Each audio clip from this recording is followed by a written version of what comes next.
Continuing where we left off last week, we're in John, the Gospel of John, chapter 4. We're going to pick up with verse 43. But first, Dave, just to let some of our listeners know, we're going through the Gospel of John because we think it's a very important, all the Word of God is the Word of God, so it's all terrific. But going through the Gospel of John, it really tells us about who Christ is, what he did for us in one book. So that's our encouragement to our listeners, particularly those who have never read the Bible before.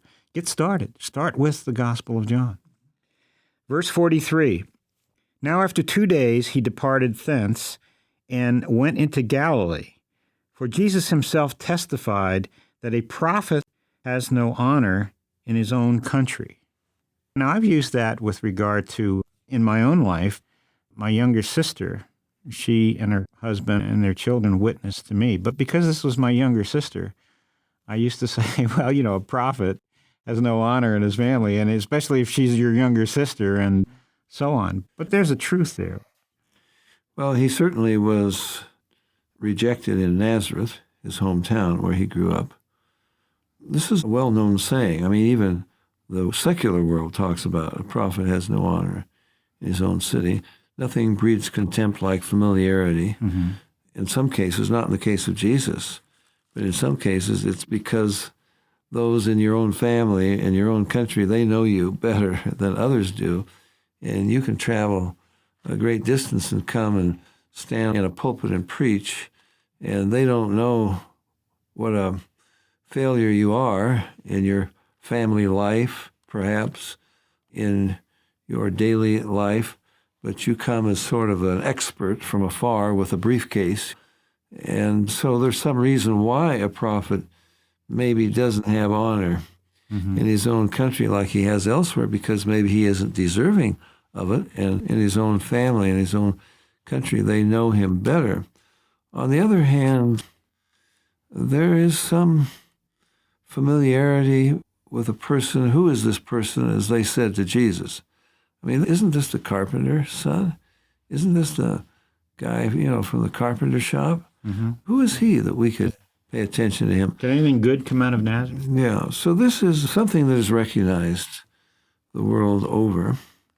When he was come into Galilee, the Galileans received him, having seen all the things that he did at Jerusalem at the feast. For they also went unto the feast. That's the Passover. I think it's referring to, we just read it a few weeks ago in chapter 2, John chapter 2, verse 23. Now when he was in Jerusalem at the Passover in the feast day, many believed in his name when they saw the miracles which he did.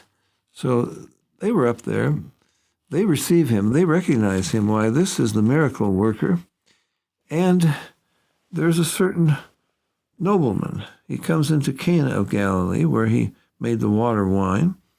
There was a certain nobleman whose son was sick at Capernaum, and he comes, and when he heard that Jesus was come out of Judea into Galilee, he went unto him and besought him that he would come down and heal his son, for he was at the point of death. Then said Jesus unto him, Except you see signs and wonders, you will not believe. It really takes us back to chapter 2, Tom. Mm-hmm. Where, let's go back there just for a moment. Okay. Where it says, when he was in Jerusalem at the Passover on the feast day, many believed in his name when they saw the miracles which he did. But Jesus did not commit himself unto them, because he knew all men, and needed not that any should testify of man, for he knew what was in man. Mm-hmm. He says elsewhere, a wicked and an adulterous generation seeketh after a sign. Jesus warned that false prophets would come, bringing signs and wonders that would be so convincing, convince even the elect, if possible. I think Jesus is warning us, and he does not take favorably to those who all they're interested in is signs and wonders. They don't want the truth. And that is a big problem in the church today. People run everywhere after signs and wonders. But there's some confusion there, because on the one hand, we see the signs and wonders effective for demonstrating who this is. And certainly Jesus was the miracle worker. But is it their heart? all they're interested in is miracles, Tom. You get it in chapter 6. Remember these that pursue him across the lake. He walked on the water across the lake. They wonder how he got there. But then why didn't Jesus just preach the word? Well, he did it because he was meeting a need to show God's love, and that sickness is not of God. It's our problem. We brought it upon us ourselves through our sin, and it gets worse and worse and worse. But those in chapter 6, they pursue Jesus. They're going to make him a king, their king, and they're going to take him by force to make him their king, if you can imagine. I mean, I thought the king was supposed to be the ruler. How can you force the king? This just shows the heart of man. Right. And all they're interested in is, well, they saw him feed 5,000 people with a few loaves and fishes and heal multitudes. All they are interested in is feeding their stomachs. That's right. He's a chuck healed. wagon, right? And Jesus, look, that's not all he came to do, but it's to heal the soul, to deliver us from self within. And if they're not interested in that, then he's not interested in revealing himself to them. So it says, Jesus did not commit himself. It says when they saw the miracles, he did not commit himself to them. He knew all men. He knew what was in their hearts. But then we went through it weeks ago. Nicodemus, there was a man of the Pharisees named Nicodemus. He comes, chapter 3, verse 1. He believes in the miracles. The miracles have caused him to believe. We know you're a teacher come from God. Nobody can do the miracles you do except God is with you. Then Jesus is able to explain to this man, Nicodemus, it's not enough to believe in miracles, but you must be born again. And Nicodemus becomes a believer. So over here, Jesus is saying to this man, come and heal my son. And Jesus says, look, all you're interested in is signs and wonders. And the nobleman says, please, sir, come down before my child dies. Well, Jesus said, go thy way, thy son liveth. Jesus took sympathy upon him. Now, we don't know whether this man's heart was really right, whether all he was interested in was signs and wonders, but Jesus took pity upon him and healed his son instantly right then. Tom, it's a problem today. There are people in the church, that's all they preach about, prosperity and healing. There are others, that's all they want to hear, and they will travel around the world to find some new miracle center where signs and wonders are occurring.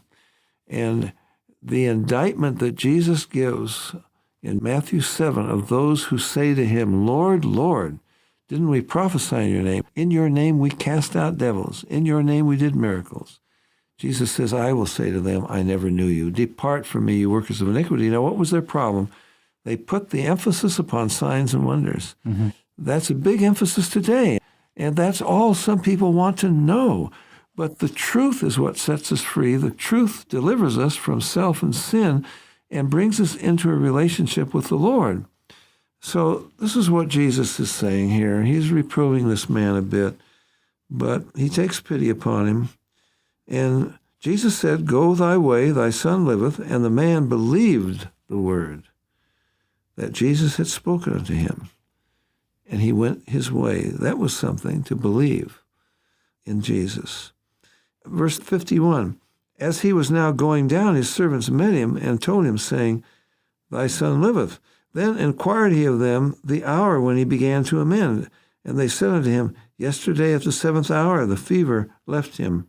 So the father knew that it was at the same hour in the which Jesus said unto him, thy son liveth, and himself believed, and his whole house.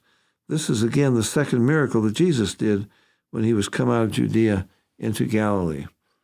Well, this dear man, it seems to me that he has become a real believer in Jesus, not just as a miracle worker, but his faith must have gone deeper than that. He must have heard Jesus preach, and he's come to believe in him. But as you say, it was through the healing. That's what caused him to believe. And we're not putting down healing. That's legitimate. Well, we believe the Lord the same yesterday, today, and forever. But certainly we would encourage people out there who have a penchant for signs and wonders. Check their own heart. See if you're seeking after him or what he does. Yeah, do we seek the gifts or the giver of the gifts? He is a rewarder of those who diligently seek him. We've talked about that in the past, Hebrews 11:6. And I shared that I remember as a young Christian thinking, wow, here's the formula for success. I can get that big house and that car and big salary and so forth because if I seek him, he'll reward me with these things. Doesn't say that. He is a rewarder of those who diligently seek him. Well, then, if I'm seeking him, I want to be rewarded with him. And it would be a bad bargain if instead of him, I got the whole world and lost my soul. This is the problem. So this man, I think, came to know Jesus in a new way.